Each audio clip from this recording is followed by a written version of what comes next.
ನಿಮ್ಮ ಹಳೆಯ ಒಡವೆನ ಅಧಿಕ ಬೆಲೆಗೆ ಮಾರಬೇಕೆ? ಅಟಿಕಾಗೆ ಕಾಲ್ ಮಾಡಿ 8880 Attica gold company. Yes, Sadananda ಗೌಡರು ತುಂಬಾ ಬೇಸರವಾಗಿ ಜೊತೆಗೆ ಒಂದಿಷ್ಟು ಸಲಹೆಯನ್ನ ಕೊಡ್ತಾ ಇದ್ದಾರೆ. ಧರ್ಮಸ್ಥಳಕ್ಕೆ ಬಿಜೆಪಿ ಶಾಸಕರನ್ನ ಕರ್ಕೊಂಡೋಗಿ ಆಣೆ ಪ್ರಮಾಣ ಮಾಡೋದು ಅಷ್ಟು ಸರಿಯಲ್ಲ. ಕೆಲವೊಂದಿಷ್ಟು ಜನ ಬರಬಹುದು, ಬರದೇ ಇರಬಹುದು, ಬಂದವರು ಆಣೆ ಪ್ರಮಾಣ ಮಾಡ್ತಾರೆ ಅಂತ ಹೇಳಕ್ಕಾಗಲ್ಲ. ಸೊ ನಾವು ನಿಷ್ಠೆಯಿಂದ ಇದ್ದೀವಿ, ಈ ರೀತಿಯಾಗಿ ಹೇಳಿಕೆಗಳನ್ನ ಕೊಡಬಹುದು, ಆದರೆ ಅದರಿಂದ ಸತ್ಯ ಹೊರಬರೋದಿಲ್ಲ. ಸೊ ತುಂಬಾ ಜನ ಇದರಿಂದ ತಪ್ಪಿಸ್ಕೊಳ್ಳೋದು ಅಥವಾ ನುಣುಚಿಕೊಳ್ಳುವಂತಹ ಪ್ರಯತ್ನ ಮಾಡಬಹುದು. ಪಕ್ಷಕ್ಕೂ ಕೂಡ ಒಂದು ರೀತಿ ಡ್ಯಾಮೇಜು ಸರಿಯಲ್ಲ ಅನ್ನೋ ಒಂದು ಭಾವನೆಯನ್ನು ವ್ಯಕ್ತಪಡಿಸ್ತಾ ಇದ್ದಾರೆ. ಈ ನಡುವೆ ಇದೆಲ್ಲವನ್ನು ನೋಡ್ತಾ ಇದ್ರೆ ಡಿ.ವಿ. ಸದಾನಂದ ಗೌಡರ ಈ ಮಾತುಗಳನ್ನ ಕೇಳ್ತಾ ಇದ್ರೆ ಒಂದು ಕಡೆ ಅವರು ಧರ್ಮಸ್ಥಳದ ಆಣೆ ಪ್ರಮಾಣಕ್ಕೆ ಬೇಸರವನ್ನು ವ್ಯಕ್ತಪಡಿಸ್ತಾ ಇದ್ದಾರೆ. ಜೊತೆಗೆ ಮೊದಲೇ ಮಾಹಿತಿ ಇದ್ರೂ ಕೂಡ ಯಾಕೆ ಎಚ್ಚೆತ್ಕೊಂಡಿಲ್ಲ ಬಿಜೆಪಿ ನಾಯಕರು ಅನ್ನೋದು ಅಸಮಾಧಾನವನ್ನು ವ್ಯಕ್ತಪಡಿಸ್ತಾ ಇದ್ದಾರೆ. ಅಂದ್ರೆ ಎಲ್ಲೋ ಒಂದ್ ಕಡೆ ಅಸಮಾಧಾನ, ಈ ಒಂದು ಬೇಸರ ಎಲ್ಲವೂ ಕೂಡ ಪಕ್ಷದ ಕಾರ್ಯಕರ್ತರಲ್ಲೂ ಇದೆ. ಇದಕ್ಕೆ ಕಾರಣ ರಾಜ್ಯ ಬಿಜೆಪಿಯ ನಾಯಕರಲ್ಲಿ ಇರ್ತಕ್ಕಂಥ ಸಮನ್ವಯತೆ ಇಲ್ಲ ಅನ್ನೋದನ್ನ ಮತ್ತೆ ಮತ್ತೆ ಪ್ರೂವ್ ಮಾಡಿ ತೋರಿಸ್ತಾ ಇದೆ. ಅದನ್ನು ಕೂಡ ಡಿ.ವಿ. ಸದಾನಂದ ಗೌಡರು ಹೇಳ್ತಾ ಇದ್ದಾರೆ. ರಾಜ್ಯ ಬಿಜೆಪಿಯಲ್ಲಿ ಸಮನ್ವಯತೆ ಇಲ್ಲ.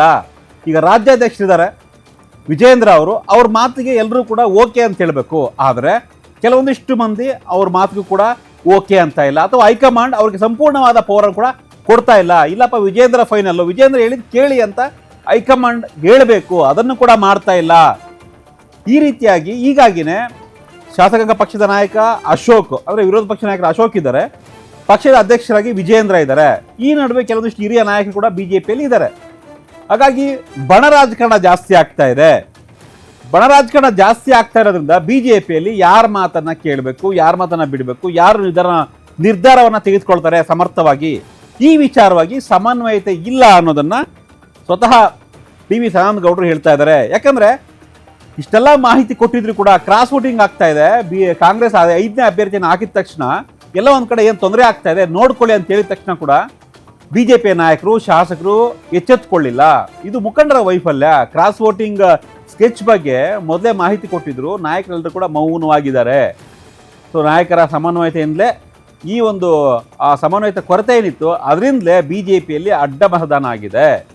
ಹೀಗಾಗಿನೇ ಈ ರೀತಿಯ ಸಮನ್ವಯತೆಯನ್ನು ಸರಿ ಮಾಡ್ಕೊಳ್ಬೇಕು. ಅದು ವಿಜೇಂದ್ರ ಆಗಿರ್ಬೋದು ಅಥವಾ ಅಶೋಕ್ ಆಗಿರ್ಬೋದು, ಇನ್ನೊಬ್ಬರಾಗಿರ್ಬೋದು ಅನ್ನೋ ಒಂದು ಮಾತನ್ನ ಡಿ.ವಿ. ಸದಾನಂದ ಹೇಳ್ತಾ ಇದ್ದಾರೆ. ಜೊತೆಗೆ ಮತ್ತೊಂದು, ಈ ಅಡ್ಜಸ್ಟ್ಮೆಂಟ್ ರಾಜಕಾರಣದಿಂದಲೂ ಕೂಡ ಎಲ್ಲೋ ಒಂದ್ ಕಡೆ ಆಗಿರ್ಬೋದಾ ಒಂದು ಕ್ರಾಸ್ ವೋಟಿಂಗ್.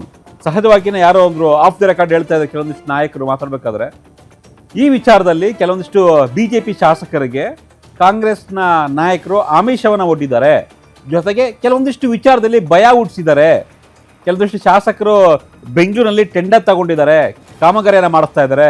ಇನ್ನೊಬ್ರು ಯಾರೋ ಮೇಲೆ ಲೋಕಾಯುಕ್ತ ರೈಡ್ ಆಗಿದೆ, ಅಥವಾ ಇನ್ನೊಂದು ಯಾವುದೋ ರೈಡ್ ಆಗಿದೆ. ಸರ್ಕಾರದಿಂದ ಕೆಲವಷ್ಟು 100 ಕೋಟಿ ರೂಪಾಯಿ ಬಿಡುಗಡೆ ಆಗಬೇಕಾಗಿದೆ ಅವರ ಒಂದು ಕಂಪ್ನಿಗೆ, ಕೆಲವೊಂದು ಶಾಸಕರ ಕಂಪ್ನಿಗೆ. ಸೊ ಹಾಗಾಗಿ ಅವ್ರಿಗೆ ಭಯ ಇರಿಸಿ ಬೆದರಿಸಿ ಕಾಂಗ್ರೆಸ್ಗೆ ಓಟ್ ಹಾಕ್ಸ್ಕೊಂಡಿದ್ದಾರೆ ಅನ್ನೋ ಒಂದು ಚರ್ಚೆ ಕೂಡ ಆಗ್ತಾ ಇದೆ ಬಿಜೆಪಿ ವಲಯದಲ್ಲಿ, ರಾಜಕೀಯ ವಲಯದಲ್ಲಿ. ಸೊ ಅದೇನೇ ಇದ್ರೂ ಕೂಡ ಒಂದಂತೂ ಸ್ಪಷ್ಟ, ಬಿಜೆಪಿಯಲ್ಲಿ ಸಮನ್ವಯತೆ ಇಲ್ಲ, ಸಮನ್ವಯತೆ ಕೊರತೆ ಇದೆ ಅನ್ನೋದು ಸ್ಪಷ್ಟವಾಗ್ತಾ ಇದೆ.